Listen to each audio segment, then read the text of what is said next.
बिस्मिल्लाहिर्रहमानिर्रहीम। अस्सलाम वालेकुम। मेरा नाम है माजिद आसिफ और आप देख रहे हैं हमारा यूट्यूब चैनल फूड रिव्यू। तो मैं एक नई वीडियो के साथ आपकी खिदमत में हाजिर हूँ और असल में एक नया ऑर्डर बना है, आज हम उसको ट्राई करेंगे। चलो चलते हैं फिर।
कैरी पहला होटल पे, तो इनका हम ट्राई करेंगे चिकन पराठा और साथ चाय। तो देखते हैं कैसा टेस्ट है।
अमेजिंग है, बहुत आला, उनका जायका बेहतरीन है। मसाले थोड़े से तेज हैं मगर बेहतरीन है, अमेजिंग है इनकी चीज़। जो हमने इनकी दोनों चीज़ें ट्राई की है, चाय भी और चिकन पराठा भी, दोनों चीज़ें जो है अमेजिंग है, बेस्ट है इनकी चीज़ें।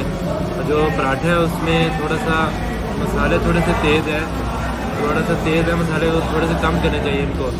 और जो इनकी चाय है वो फुल ड्राइवरों वाली चाय है, पीने के बाद 24 घंटे आपकी आंखें खुली रहेंगी। तो बेहतरीन है वैसे जायका इनका, अच्छी है चीज़ें इनकी बात जो है। तो मिलते हैं एक नई वीडियो के साथ, मिलते हैं दूसरी वीडियो।